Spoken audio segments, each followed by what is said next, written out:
नमस्कार, आप देख रहे हैं टेक्सटाइल टाइम्स। मैं हूं आपके साथ डूंगर सिंह सोडा। आज हमारे खास कार्यक्रम टेक्सटाइल गुरु में हम मिलाते हैं सूरत के एक नए सीए लवकुश सोमानी जी से।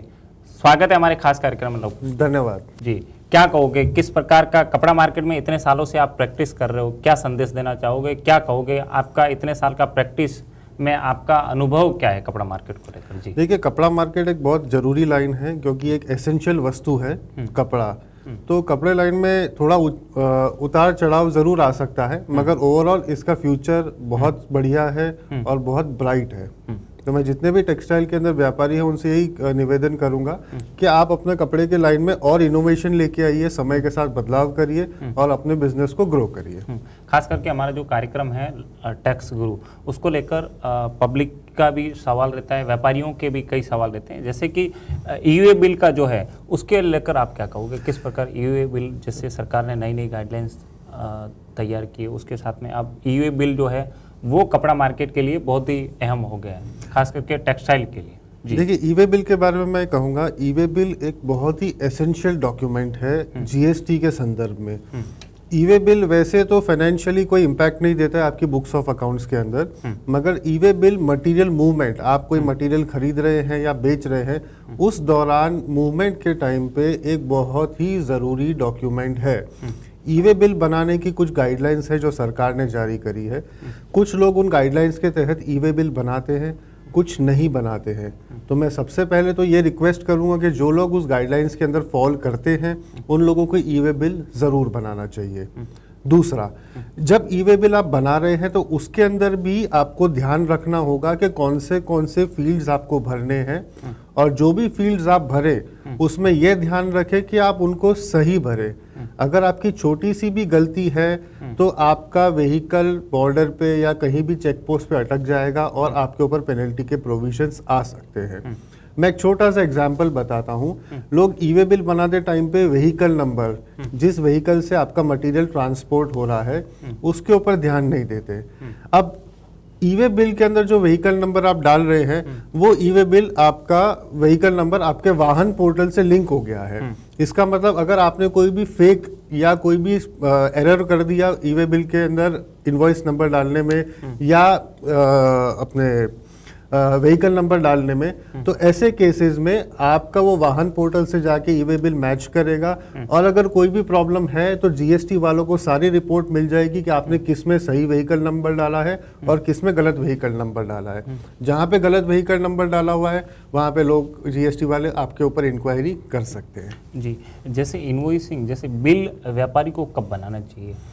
देखिए, इनवॉइसिंग के लिए जीएसटी में एकदम क्लियर कानून है। जैसे ही आपकी रजिस्टर्ड प्रीमाइसेस, यानी आपकी दुकान या आपकी फैक्ट्री या आपके ऑफिस से मटेरियल निकल रहा है, वो इनवॉइस के साथ ही जाना चाहिए।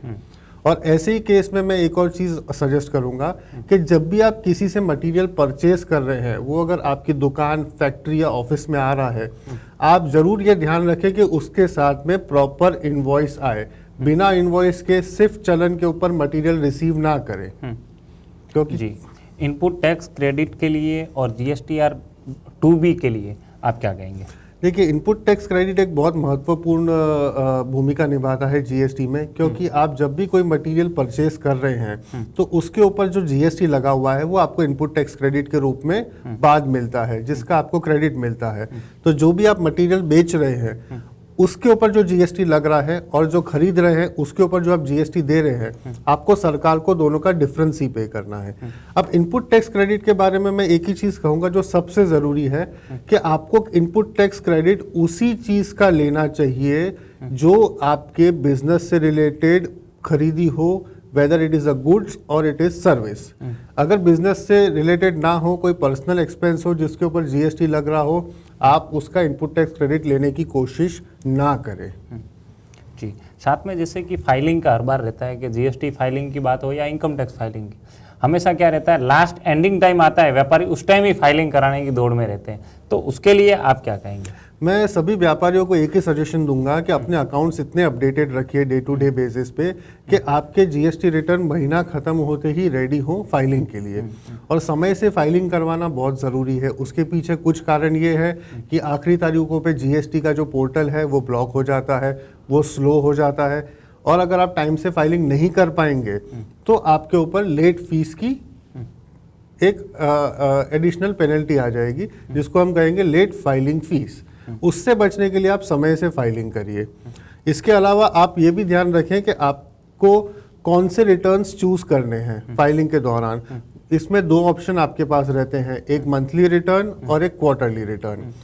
तो मेरा सजेशन पर्सनली ये रहेगा कि आप मासिक रिटर्न यानी मंथली रिटर्न ही फाइल करें, वही ऑप्शन सिलेक्ट करें। अभी मार्केट में व्यापारियों के अंदर एक कन्फ्यूज़न है, अभी आपने जिस प्रकार बात की कि भाई अब हम लोग जो छोटे व्यापारी हैं वो 5 करोड़ से मेरे हिसाब से कम जो जिसका टर्नओवर है वो क्वार्टरली रिटर्न भरे या कैसे भरें, क्योंकि यदि क्वार्टरली भरेंगे तो बड़े व्यापारी जो है वो उनसे व्यापार नहीं करेंगे, जैसा लोगों का अंदर जो व्यापारियों के अंदर जो असमंजस्य बना हुआ है। ठीक है, उसके लिए आप क्या कहोगे, क्योंकि जब तक वो रिटर्न नहीं भरेगा तब तक उसको क्रेडिट नहीं मिलेगा, तो उसके लिए आप क्या कहोगे, किस प्रकार का क्या करना चाहिए? मैं इसी के लिए आपका जो पहला सवाल था GSTR 2B उसको बीच में लेके आऊँगा। GSTR 2B एक ऐसा फॉर्म है जहाँ पे आपने जितना भी मटेरियल परचेज किया है उसका इनपुट टैक्स क्रेडिट आपको ऑनलाइन दिख सकता है। और GSTR 2B में कोई भी एंट्री तभी दिखेगी जब सामने वाला जिससे आपने मटेरियल खरीदा है वो व्यक्ति अपना GST रिटर्न समय पे फाइल करेगा। तो अब ये बताइए कि अगर आपने GST रिटर्न सामने वाले ने मंथली फाइल नहीं किया तो इसका मतलब आपके GSTR 2B में वो एंट्री दिखेगी नहीं। अगर वो आपके GSTR 2B में एंट्री नहीं दिख रही तो आप उसका क्रेडिट उस महीने में नहीं ले सकते। सेम वे वो जब क्वार्टरली रिटर्न फाइल करेगा तो वो एंट्री उनके 3 महीने के बाद में आपको एक साथ दिखेगी, तब तक 2 महीने का आपका वर्किंग कैपिटल ब्लॉक हो गया। और सेकेंडली आपको बुक्स के साथ हमेशा रिकंसिलिएशन रखना पड़ेगा, भाई मैंने इतना GST भर दिया, अब मेरे को ऑनलाइन हर 3 महीने में ये मैच करो इस पार्टी का मुझे एंट्री GSTR 2B में दिख रहा है कि नहीं दिख रहा है। और सेम वे जब आप मटेरियल किसी को बेचेंगे तो यही तकलीफ आपके कस्टमर को भी आएगी। तो कस्टमर्स को तकलीफ ना आए और आपका व्यापार बढ़े, मैं इसीलिए सजेस्ट करूंगा कि हमेशा मंथली रिटर्न फाइलिंग के ऑप्शन में जाना चाहिए। इससे बहुत सारे फायदे हैं। एक तो आपका बिजनेस बढ़ेगा, सेकंड आपका कंप्लायंस मंथली होता रहेगा, और सिंस आपको मंथली कंप्लायंस करना है तो आपके बुक्स ऑफ अकाउंट्स भी एनी टाइम पे अपडेटेड रहेंगे। तो इससे बेटर ऑप्शन आपको और क्या मिल सकता है? जी, जैसे कि नए रिटर्न्स के लिए क्या करना चाहिए व्यापारी को? देखिए अभी जनवरी 2021 से नए रिटर्न्स का ऑप्शन आ रहा है जहां पे आप क्वार्टरली रिटर्न फाइलिंग का ऑप्शन चूज कर सकते हैं, जहां पे फाइलिंग तो क्वार्टरली होगी मगर आपको टैक्स मंथली पे करना है। अब टैक्स मंथली पेमेंट में भी क्या है, बहुत बड़ा डायलेमा आ रखा है। डायलेमा ऐसा है कि आपको 35% ऑफ द लायबिलिटी पे करनी पड़ेगी, वो भी अंदाजित। तो उससे बेटर है कि आप मंथली ऑप्शन सिलेक्ट करें।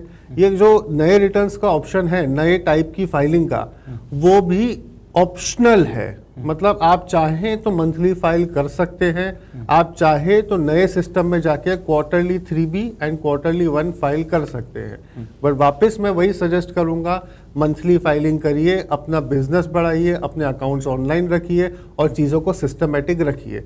अगर आपके अकाउंट्स ऑनलाइन रहेंगे तो इसका एक फ़ायदा मैं और बता देता हूँ, कभी भी किसी भी दौरान किसी भी तरीके की आपके ऊपर इंक्वायरी आती है, यदि वो इनकम टैक्स डिपार्टमेंट से हो या GST डिपार्टमेंट से हो, आपके अकाउंट्स अपडेटेड और ऑनलाइन रहेंगे तो आप उनको जवाब देने की पोजीशन में रहेंगे।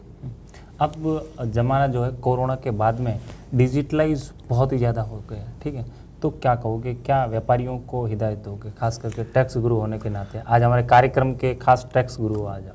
देखिए डिजिटलाइजेशन में मैं यही कहूँगा कि जो भी व्यापारी अभी मैनुअल अकाउंटिंग कर रहे हैं उनको सबसे पहले अपने अकाउंट्स डिजिटली कन्वर्ट कर लेने चाहिए।